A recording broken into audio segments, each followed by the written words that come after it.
Implausible Nature now has dice. That's right, you can get these awesome D6s made by our partner, Baron of Dice.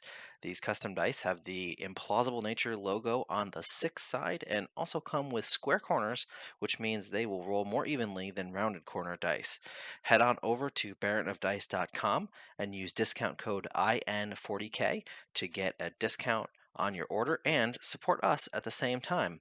Check out his full collection of dice for all your gaming needs with the link down in the description. Welcome to Implausible Nature, your home for all things Black Templar. On today's video, we are talking about what is the best anti-tank or anti-monster units that we can take as Space Marine players. Now, we're not really going to talk about melee units here because obviously, even a Crusader squad has enough attacks with lethal hits to bring down a knight. But that's not always ideal, and we need some guns. And so we're going to talk about what are the best units that you can take down or at least soften up your enemy's heavy armor and monsters from afar. So we are going to get right into it here. We are going to start off with a unit that has been extremely polarizing in the meta. You either love it or you hate it, regardless of whether you're a Space Marine player or not. And that is, of course, the Desolation Squad. Typically, these guys are, you're going to take the crack missiles because the super frags are terrible, and and you've already got the Castellan launchers anyway. Like, you don't need the super frags, for more anti-infantry, right? So you want those super cracks. Now, obviously, as we talked about in a previous video, these guys really truly shine when you can give them bolter discipline with like a lieutenant or an apothecary or something like that in the Gladius detachment. But we're just kind of talking about generically just the data sheet standing on its own merits. And, probably you're going to want to run a 10 man if you're going to take them. They are pretty pricey, but you're going to get 10 strength 10 shots. Or 9 plus the Vengor. If you're taking the Vengor, you probably are. They can, even still with a lieutenant, they can dish out some damage. They've got decent AP, they've got good damage, D6 plus 1. So you can really put the hurt on stuff, and you will probably want them to be shooting whatever your oath target is, because wounding most vehicles on 5s, 4s at best, maybe. You're going to want to make sure that you get those rerolls to wound to really help them out. Yeah, they're a very quality units. I can't believe I'm saying that. Even at the 170 point mark, They're hideous, but they are quality. So 9th edition, they were just atrocious, right? But they were really good at the start of the index. They came out at 125 points, and we have a balance patch that's coming up, and we'll see if they get addressed a little bit more with that. But they're quality. You don't want to take probably 5 mans and walk them out in the middle of open fire lane and shoot at some stuff, because they probably don't have enough punch in the 5-man squads to take down a vehicle, at least one that's dangerous that you want to take out. And they're probably going to get rocked after they're done, unless you use something like Devout Push, get them out of the way. But you could take 2 of them to give yourself some redundancy and additional shots to ensure that you take out those things. Or, like Alex said, the 10-man would be, they could survive some shots if you have an apothecary with them, and the Gladius to get that bolter discipline. But you could also take them in Righteous Crusaders as well, and just revive. It's just not quite as efficient in Righteous Crusaders. Yep. So moving along here, perhaps a surprising choice from us on this is actually going to be Eradicators, with a caveat. Melta, in my opinion, took a massive nerf, going from 9th to 10th. It was Strength 8 in 9th edition. Very few vehicles were Toughness 8. Most things were Toughness 7 or less, which meant that Melta in 9th edition was wounding virtually all of its intended targets on 3s, and even the hardest targets on 4s. Um, they had quite a few shots. All that's changed. Most vehicles are now, at least tough 9, if not more. Melta bumped up to tough 9, but that means you're wounding everything that you want to shoot them at best on 4s, and more likely on 5s. They lost half their shots, but they did gain full rerolls to literally everything. And they went down a huge chunk in points. You can get 6 Eradicators for only 195 points, or 190 points, excuse me. So they're really dirt cheap now. They don't need to worry about who your oath target is because they have their own built-in oath, Yep. which is pretty nice. Now, we did say with a caveat, and that caveat is you really probably should take the apothecary biologist, whatever, Biologis. the researcher apothecary Gravis guy. And the reason you want to take him is he gives them lethal hits, because you don't have you know a Gravis lieutenant. He's basically the Gravis lieutenant. Mm-hmm. Um, so that lethal hits really helps them to, especially with rerolls, built-in rerolls to hit. It really helps them with their weaker strength. They have great AP still. They have great damage still. You get to reroll that damage roll now, which is awesome. Nothing worse than rolling a 1 on a melt a shot. Um, so yeah. So are they going to be the top tier choice to just delete tanks like they did in ninth? No. But they can definitely soften targets for you, and they can be dangerous to a lot of things. So, Yeah, I honestly, I've kind of softened on my stance on them. So initially, when the 10th edition came out, I was pretty hard on them. I even convinced Alex that they were not as good as they were. But the combination with the Apothecary Biologis is how you should run them. I think you can do it one of two different ways based on my play testing with them. Is you can either run them as fast as you can to the center of the board and just blast away, and obviously you're not going to be able to use those for action monkeys, so you want something else there, but they're going to be within range of their guns with their 18-inch range guns, and you're going to basically deter anything from getting close to you because you can fish for those lethal hits. So with all those rerolls, you pretty much do want to fish for those. So if you get a hit but you didn't get the critical hit, reroll it.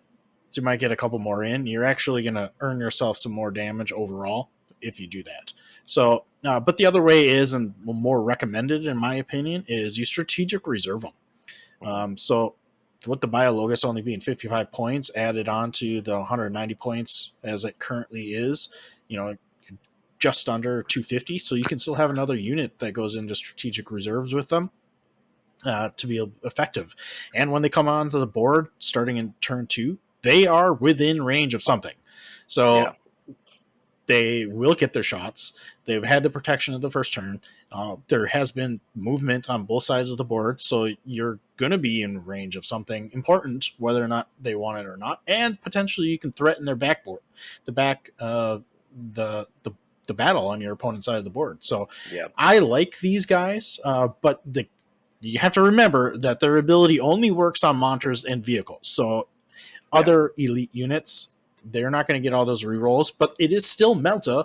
So if it's an elite unit, I mean, still use Oath of Moments on it if you really need to kill it, like Terminators or something like that, because they do have good AP. They do have damage that is pretty high. So I mean, like I said, I've softened on these guys. I think they're pretty good now. If you can throw the Biologis on them and rock them in strategic reserves, they'll do the job for you.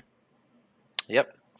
All right, so moving along, a unit that was much maligned for virtually all of ninth edition, was a absolute monster at the end of 8th, has sort of returned a little bit, and that is the Repulsor Executioner.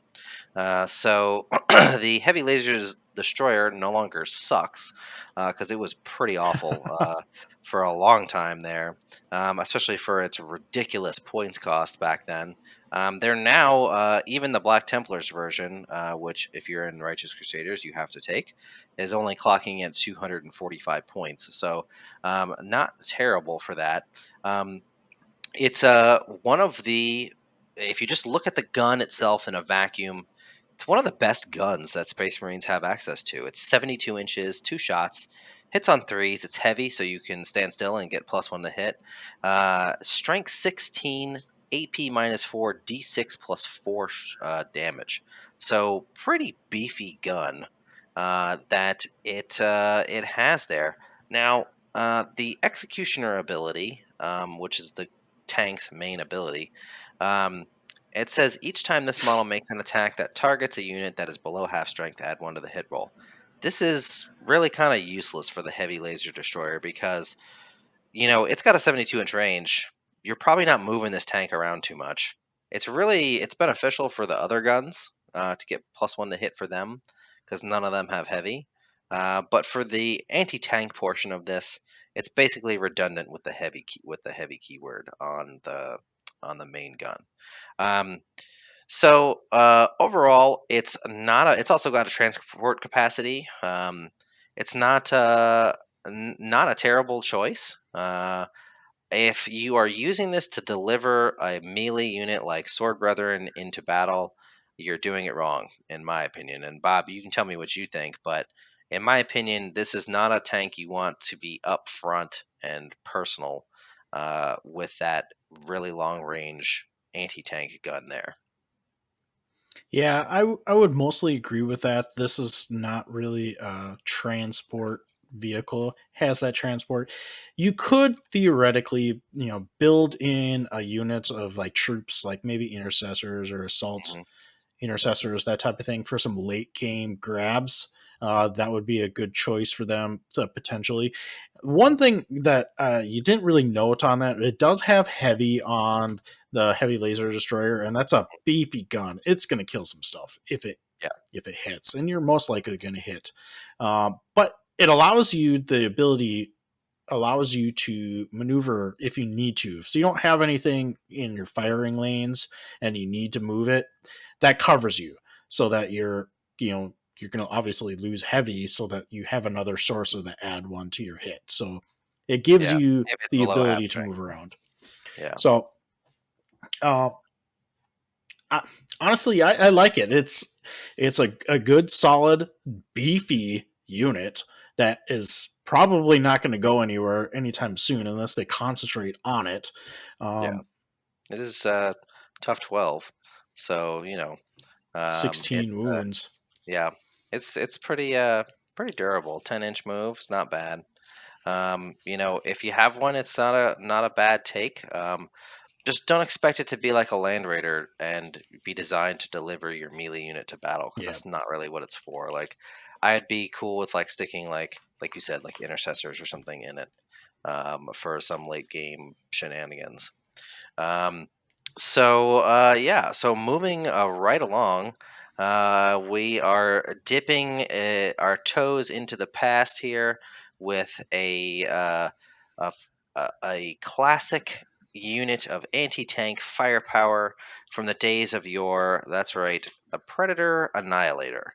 Um, to those of you who are veterans, we used to call it the Tri-Las Pred because you'd pack it with that Predator Annihilator las cannon turret and 2 las cannons on the sides to get 3 las cannon shots. Now in ninth edition, that went up to 4 because twin linked wasn't a thing anymore, so to speak. But we're back to 3 shots again, and twin linked is now rerolls to wound, which it does have. And honestly, like the Annihilator for what you get is for 130 points, it's pretty cheap. And when you allocate a ranged attack made by this model against a monster or vehicle unit, you get to reroll a damage roll of 1, which is pretty nice.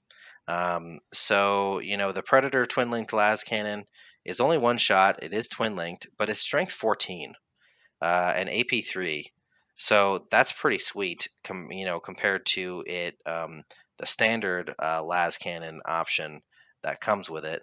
or that you can buy on the side, which is just a standard strength 12. So you do get a nice little bump in strength there, which is pretty nice. And it's pretty neat. It's a nice, cheap anti-tank, Rhino chassis for 130 points. You really can't go wrong with it. All right, yeah, this actually I'm kind of a fan of. I won't lie. So if you're in one of those firstborn armies that you don't want to upgrade into your Primaris, this is your go-to. So 130 points is very solid Or you for can't find any gladiators. yes, which we're going to talk about in just a second. Spoilers, I don't think it So was a. so this is going to be like your poor man's uh, Gladiator Lancer. So Mhm. very, very solid. Being able to re-roll the damage roll 1, which if you're Bob, you roll those a lot. So it's really kind of Mhm. nice to be insurance, even with my fancy dice. But yeah, I mean, it's only 3 shots, but you get that twin linked. And the last cans are pretty solid. They got the 3 AP and Mhm. the D6 plus 1. So, I mean, with Yep. that reroll, you're Yeah. probably going to be averaging about 4.5 with a reroll damage. So, not bad. Yep. So, number one on this list is no surprise. We weren't fooling anyone. It is, of course, the Gladiator Lancer. This it's worth the tax to take it, even in Righteous Crusaders. It's that good. It's hands down the best anti-tank option that we have access to. Period. Um, I think I know a lot of folks are like, "Oh, well, but the gun on the Executioner is better." Yeah, it's a little better. But the special rule, Aquilon Optics for the Lancer, is leagues better than anything the Repulsor has access to. So here's the thing that I love about it is it has basically it has built-in rerolls, and you can reroll one hit roll, one wound roll, and one damage roll. And that's for the whole tank. So if you manage to not need them on the destroyer, you can use them on any of its other guns, um, including the multi melta, which is pretty cool that it comes with. So, it's pretty sweet. 72 inches again, 2 shots, heavy, hits on threes, strength 14, still AP 4, D6 plus 3 damage is nothing to sniff at, and um, it's just that combined with the built-in rerolls where it doesn't really need to shoot the oath target, it can kind of oath itself, is pretty awesome. Yeah, this is the cream of the crop. Hmm. I would say I hope that this does not get nerfed when we get the new codex, because Yeah, I know, right? Space Marines really does need a unit like this Hmm. to really compete against a lot of those armies out there. Without the Lancer, we would be in trouble, in my opinion, in a lot of games. Hmm. Now there's some skew lists that have been doing reasonably well out there, and in future videos we'll kind of talk about some of those. But the Lancer in all of my games, my 2 dozen plus games, probably 3 dozen at this point, I have regretted every single time I have taken less than 2 Lancers. And I was fortunate to have 2 because I bought them before 10th edition came out. Before they But disappeared yeah, from before the it, face of the earth. so it's going to be difficult to get them, understandably. And I kind of warned you in my early 10th edition videos, buy them Mhm. now. If you didn't, I'm sorry. But I've regretted not taking 2 every single time, and 2 is like the sweet spot. I think 3 is too many, but they do work every single game. I've never ever been disappointed with them, um, unless they've been only one of them, and then they get killed Yeah. right away. So you Yep. need to have redundancy with them. Having the 2 allows you to get to where you need to, firing angles on the board that you need to, and they also give you, and we didn't really talk about it because it's not really a topic of the conversation, but they also have anti-infantry stuff on there. Yeah.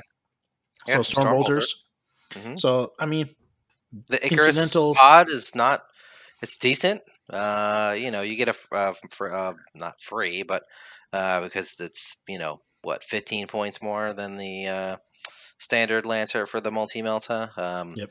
But it's you get a multi melta in there that you can use those rerolls on if you don't use them on the destroyer part. So yeah, um, uh, the it's just definitely the best anti tank option we have. Period, hands down. And like Bob said, you should be running them in every list if you have them. If you don't have them, well, you got some of these other choices. And if you really want to run them anyway, if you can get your hands on an impulsor, there's some third-party sites that might have a turret you can use. In any case, that's the top five there. We do have a couple honorable mentions. So Bob and I kind of hemmed and hawed a little bit. I feel like this should have made the list, but it is a bit pricey. It is a bit pricey for what you get, and it really thrives with support from either incursors or a land speeder, which is soon to be defunct. And of course, I'm talking about the Vindicator. The Vindicator is a classic Space Marine tank, and it had a huge glow up. We talked about this in our uh, you know most improved units video at the beginning of 10th. The Demolisher cannon had got a huge glow up. It's still blast, but now it's D6 plus 3 shots. It's strength 14, AP 3, and D6 damage. And the siege shield lets it not care about being engaged with enemy units, so you can't just tag it in melee and figure that you're going to neutralize that big gun, because it doesn't care. It's just going to shoot you in the face anyway. So the downside to it, of course, is it's 205 points, which is quite a lot. It is tough 11 with 11 wounds and a 2+ save, so it's not bad. It does have short range. It does only move 9 inches, but I like it. I think it's. I don't think it's a bad take at all, even though it didn't make our top five. Yeah, so I would say that it didn't make the top five simply because it's going to be a huge target for your opponent because it Hmm. does have that fear factor. Yep, people are still So afraid of it. Still scaring the crap out of people since fourth edition, the Vindicator. So I mean, it does have a scary gun. I mean, Hmm. admittedly, D6 plus 3 plus blast. It's a lot of shots. That Hmm. strength 14, AB minus 3. Now, what kind of drops it a little bit lower on anti tank, anti monster is it's a D6 profile. It doesn't have any like plus ones, plus twos, and it No doesn't have any rerolls. special rules to help its shooting, other than that it can't be tagged in close combat. I mean, that's an important piece, but what makes it good in general is it has so many shots. You're probably averaging about the same as something Five or else. six Like, shots, probably. yeah. So that kind of balances it out, but really it's slower. The It has a 24-inch range, so you have to get it mid board probably to be effective. At which point, you got a lot of dangerous things coming at you at that point. So it has to be supported. It needs to be probably flanked with like a couple of dreadnoughts or two scary units of Or two Lancers. something, two lancers. So something to that effect, that where you have multiple threats with your opponent, so they're not going to go straight for the Vindicator and take out your 200-point unit, Yeah, 205 points. So, but I like it. I mean, I've and had it's a some cool success tank. with them. Yeah, it is. All right, so last up on our list is Bob's choice for our honorable mention, the Ballistus Dreadnought. Bob, take it away. All right. So the reason why I added this on here is because I was looking through the list of units that we have access to, And there really isn't a lot of stuff. I don't like any of the storm speeders. They're not. There's not enough uh, guns that you get with them. Not enough shots for the points that you get. Um, there really isn't a ton of everything. The destructor, predator. I mean, if you're going to take a predator, you might as well take the annihilator, which is a step up, and pay less points because for some reason the destructor costs more. But we have a dreadnought that is reasonable. It's not great, but it's reasonable as anti monster, anti vehicle. And the reason why I really wanted to add it on there is because, in addition to it having some rules that benefits that, so you have the Ballistus las cannon, which has the strength 12, AP3, D6 plus 1. And you also have the crack missile launcher, which is strength 10, a D6. So, I mean, decent profile, not super amazing, but you also have that when it makes the range attack against something that's not below half strength, you reroll the hit roll. So it does help your reliability with those shots. So you have 4 shots, and I mean at a reasonable price, you can't complain about that too much. So I really kind of wanted to put it on there because a lot of people probably bought the Leviathan and they don't have access to the Lancer. They don't have access to maybe some of those other units that we talked Yeah. about, but they do have the Ballistus. So for an honorable mention, I feel like it is an honorable mention. If you Yeah. don't have any of that other stuff, it's a reasonable take It's that not will give bad. you some Yeah. that It's a will good give you place some to start. anti-tank. Yeah. If you're Yeah. starting out, it's not bad to run. So yeah. So that's the list, guys. Um, tell us what you think down in the comment. Do you agree with us? Did we miss something? Is there some hidden combo that we have not uncovered? What have you guys been using as far as anti-tank? What successes have you had with different ranged options in your games? Let us know down in the comments. Don't forget to subscribe and like this video for the algorithm of the almighty YouTube. And of course, click the bell notification so you get notified on all of our latest content. Please come check out our Discord. We have a really active community of a lot of really great folks. We just finished our painting competition for this year. So, congratulations to Melfagor. It's fantastic. Blanche inspired Templar. I love it. And but lots of great stuff going on in our Discord every day. We also have a Patreon page. Please come check that out as well. Lots of great benefits for our Patreons. We could not do this without their support. And your support for that matter. We appreciate everyone who watches the channel. Yeah, also don't forget, patrons also have access to these awesome exclusive dice that you can see on your screen. They are badass, and I love them. They Baron of Dice really killed it with how awesome these dice are. So if you want to buy them and you don't want to pay $40,000, because that's the joke price, come join our Patreon to get that special discount code so they cost normal amounts of money. So yeah, that's all we got. Thanks for joining us today. Until next time, keep on crusading.